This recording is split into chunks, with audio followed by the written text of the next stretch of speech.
Marcus Ellery was 39 years old, a licensed physical therapist who spent his days helping people relearn how to move through the world. He drove a gray Chevy Silverado with 212,000 miles on it and a crack in the passenger side mirror he kept meaning to fix. He kept a dry erase board in his home office and updated it every Sunday night. Patient notes, billing cycles, the week's priorities, in a handwriting so neat his colleagues used to joke that he had missed his calling as a draftsman. He was the kind of man who noticed when someone's gait was off before they mentioned the pain. He noticed everything. He just took his time deciding what to do about it. On the second day after the accident, before the specialist had even finished reviewing the scans, before the paperwork was filed and the prognosis was delivered, his wife, Denise, made a phone call he was not supposed to hear. She had no idea how wrong she was about what she had married.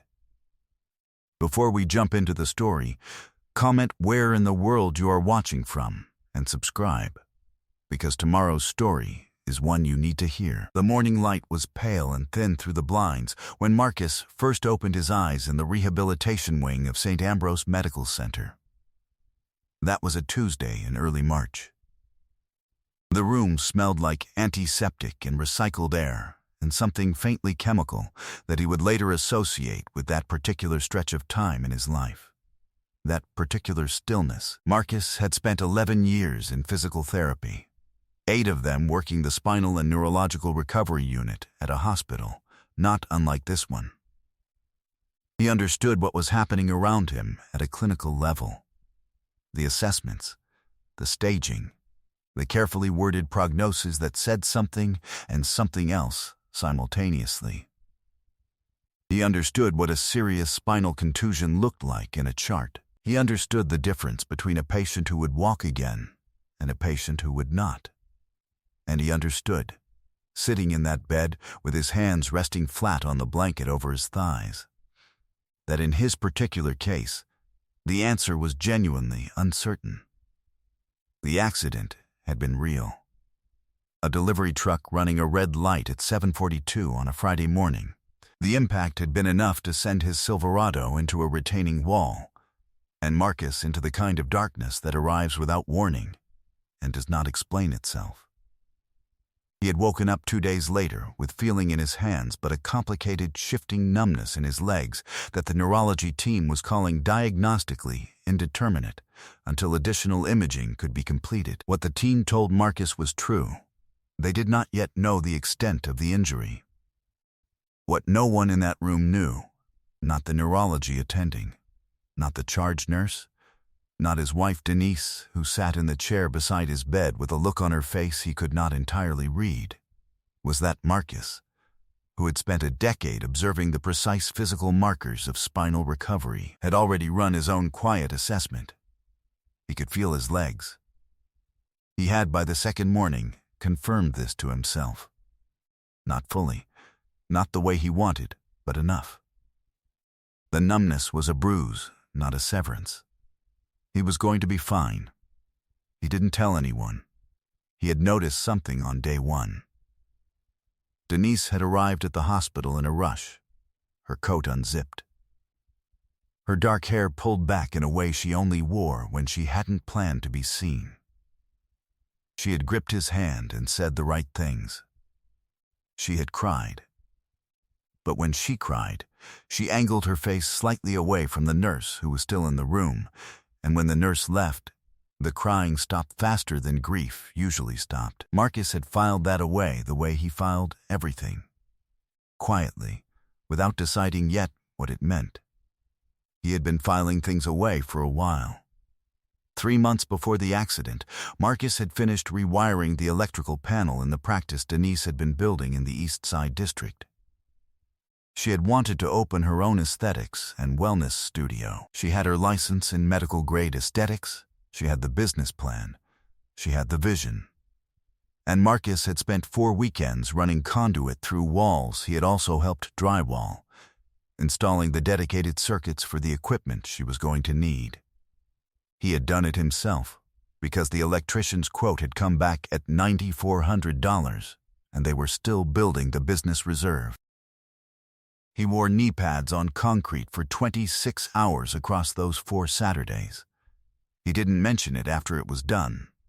Denise had looked at the finished panel and said, "Thank God. Now maybe we can get the inspector in before the lease locks in." Not wrong, just not quite the thing. He had noticed over the prior year that she stopped asking about his caseload. She had, for the first few years of their marriage, shown a genuine interest in his work. She understood the clinical side. She was curious about the recovery trajectories. She would ask him at dinner what a patient had done that week. That had gradually quieted. He had told himself it was the stress of building the practice. He had extended that explanation for longer than it deserved.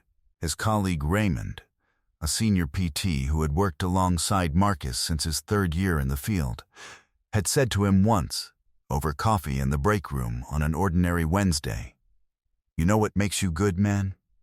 You listen to what the patient is actually saying, not what they came in planning to say." Raymond had paused. "I've always thought your wife should appreciate that more than she seems to." Marcus hadn't responded to that. He had folded the comment the way he folded a piece of paper, into a pocket he'd come back to later. That was what she hadn't understood. Until the morning of the accident, and the 2 days that followed it. Her name was Beverly Crawford. She was 63 years old, a retired court paralegal who had worked family law for 27 years before her knees gave out, and she traded the commute for a quieter life and a sharper eye. She lived 4 houses down from Marcus and Denise, in the kind of neighborhood where the driveways were narrow and everyone knew which cars belonged to which houses. Beverly had been watching since October. She had not said anything because she had been waiting for Marcus to be in a position to hear it. He was not in that position until the hospital. She arrived on day 3, Tuesday afternoon, carrying a ceramic dish of jollof rice his aunt had sent with her and a manila folder she set on the window ledge without comment. She sat across from him. She had a small, straight-backed quality to the way she sat, silver hair cut close, reading glasses hanging from a lanyard he recognized as the kind they give out at courthouse conferences. "I'm going to tell you what I saw," she said. "And then I'm going to show you what I kept. I need you to let me get through all of it before you say anything." Marcus said, "All right." Beverly opened the folder. She had been keeping a record since October 14th. The entries were dated, written in the kind of shorthand that read like case notes, precise, sequential, stripped of opinion. She had written down license plates. She had written down times. She had noted on 6 separate occasions a dark blue Range Rover, registered to a man named Troy Addison, parked in the narrow side lane beside the studio, always during the 2-hour window on Tuesday and Thursday afternoons when Denise had told Marcus she was meeting with her suppliers. "I know who drives that car," Marcus said. He recognized the plate suffix. He had seen the Range Rover twice in the past 2 months. Once outside the studio, once on their street.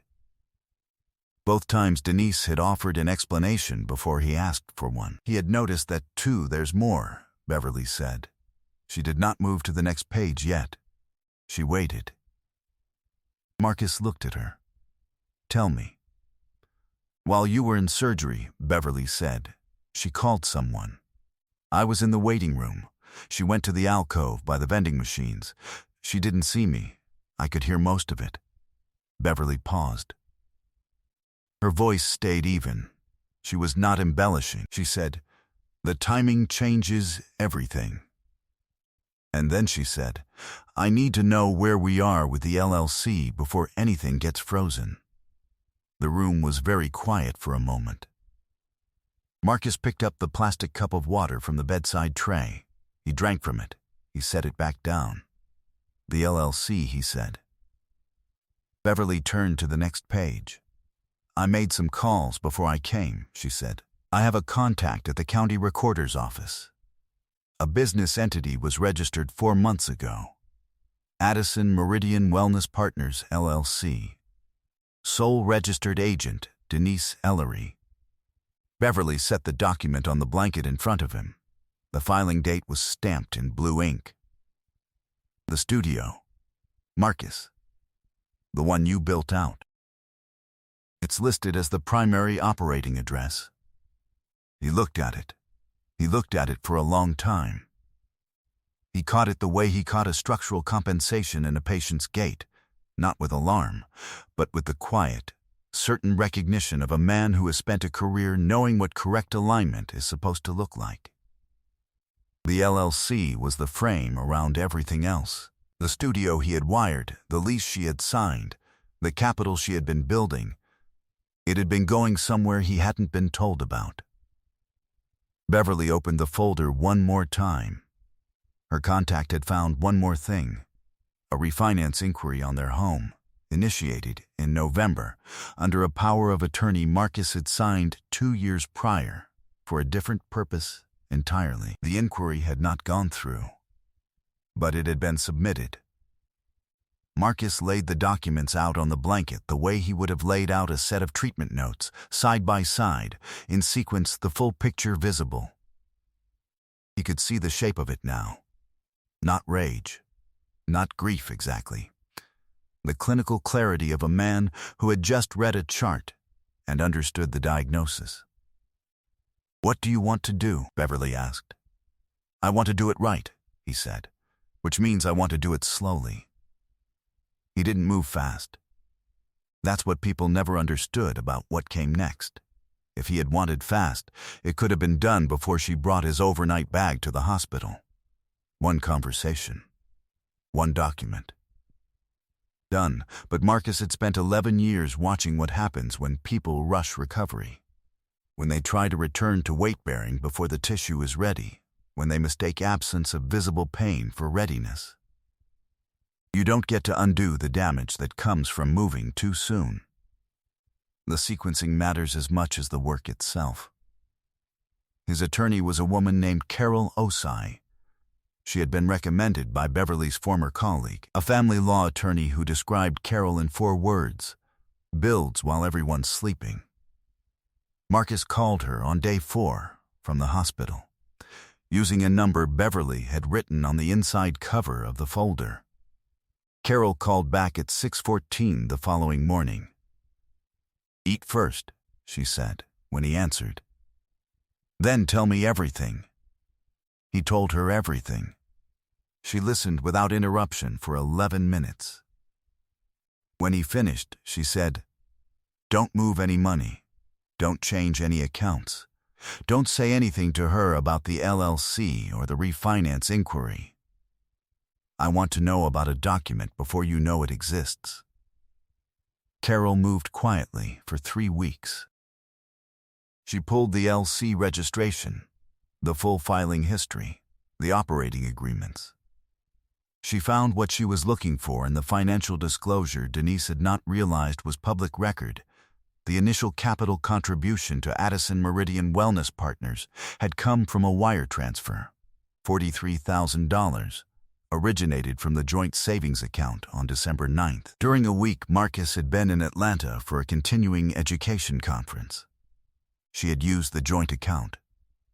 The money had seeded a business entity she had not told him existed. Carol's forensic accountant, a retired ears examiner named Graham, who spoke in complete, careful sentences, went through the prior 14 months of business and personal accounts with the specificity of a man who understood that the truth was always in the small transactions, not the large ones. He found the pattern: 17 separate transfers between November and February, ranging from $800 to $2,400, consistently moved on Fridays. They landed in an account whose sole holder was listed as Troy Addison. Total, $31,700. Marcus sat with that number for a long time when Carol read it to him. He was in his home office by then. He had been discharged from the hospital in the 3rd week of March, walking with a cane he no longer needed, but kept for appearances. He had told Denise the prognosis was cautiously optimistic. He had said the word uncertain several times.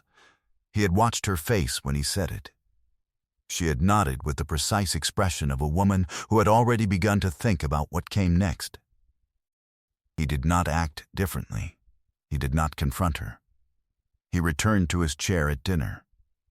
He asked about the studio. He listened to her answers. She called once from the studio on a Tuesday afternoon and left a voicemail when he didn't pick up. Her voice was warm, measured. She asked how his morning exercises had gone. She said she was thinking about him. He listened to it once.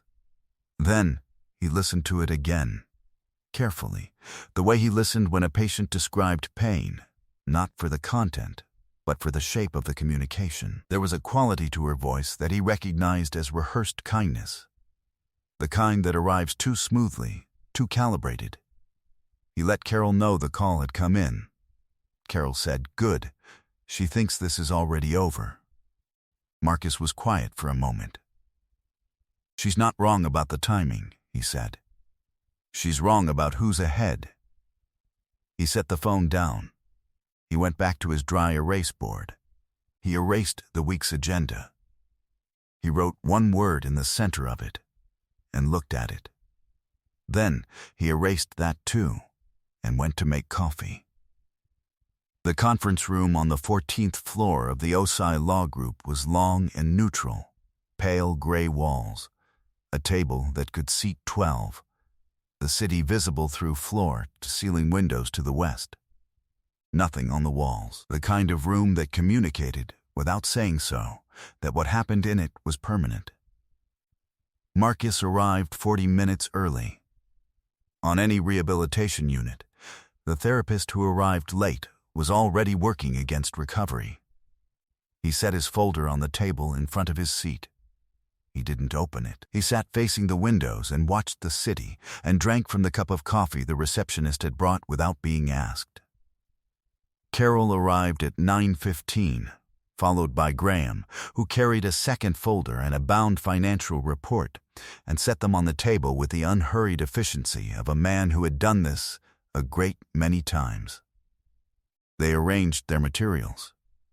The room was quiet. The only sound was the distant low pressure of the city through the glass. Denise came in at 9:30, her attorney, a man named Patrick Hollis, silver hair, navy suit, directly behind her. She was dressed with the particular deliberateness of someone who had planned what this moment would look like.